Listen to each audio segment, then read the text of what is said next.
Bettina Ortiz Waimenya was not accustomed to waiting. A former Venezuela and Miss Universe runner-up, of course. The exceedingly brown strawberry blonde was these days the wife of Miami Auto Parts tycoon Herman Ortiz Waimenya. Every restaurant she chose to grace with her presence, she was always greeted with reverence, and whisked to the exact table she desired. Lit lunch spot on Harbor Island she wanted to sit on, one of the comfy orange canvas director's chairs, and stare out at the gently lapping turquoise water while eating her kale salad. But there was a large noisy group taking up the entire terrace, and they didn't seem in much hurry to leave.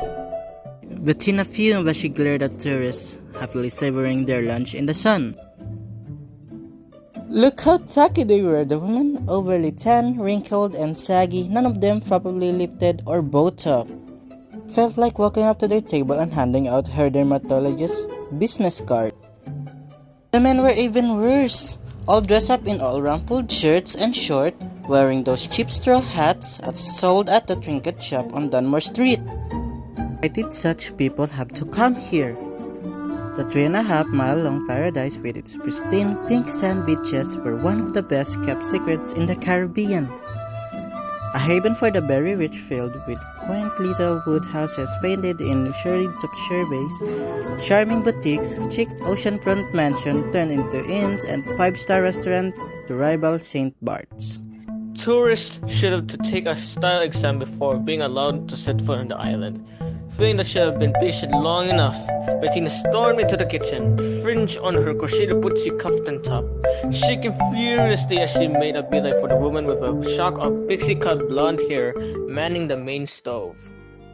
Julie, honey, what's the dealio? I've been waiting more than 15 minutes for my table. Bettina sighed to the owner of the restaurant. Sorry, Bettina. It's been one of those days. The party of 12 on the terrace showed up first just before you did. Julie replied as she handed off a bowl of spicy conch chili to the waiting server. But the terrace is your prime spot. Why on earth did you let those tourists take up all that space? Well, the tourist in the red fishing cap is the Duke of Glencora. His party just bought over from Windermere. That's His Royal His Majesty of the Coast.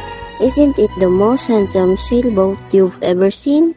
I'm not impressed by big boats. Bettina huffed, although secretly she was rather impressed by people with a big title. From the kitchen window, she surveyed the party assembled on the terrace with new eyes. These aristo-British types were such a strange breed. Sure, they have their Savile suits and their heirloom tiaras, but when they traveled, they looked so painfully frumpy. It was only then that Bettina noticed 3 tanned, well-built men in fitted white t-shirts and black Kevlar pants sitting at the adjacent table. The guys weren't eating, but sat watchfully, sipping glasses of seltzer water. I assume that's the Duke security detail. They couldn't be more obvious. Don't they know that we're all billionaires here on Brilland and isn't how we roll? Bettina says it. Actually, those bodyguards belong to the Duke's special guests. They did a full sweep of the restaurant before the party arrived. They even searched my walk-in freezer. See, that Chinese fellow seated at the end of the table? Bettina squinted through her Dior XT sunglasses at the portly, baldy, 70-something Asian man dressed in a nondescript white shirt-sleeve golf shirt and grey trousers. Oh, I didn't even notice him. I am supposed to know who is he. That's Alfred Chiang, Julie said in hushed tone. Bettina giggled. He looks like the chauffeur. Doesn't he look like that guy that used to drive Jane women around in Falcon Crest? Julie, who was trying to focus on searing a cut of tuna to perfection, shook her head with a tight-lipped smile.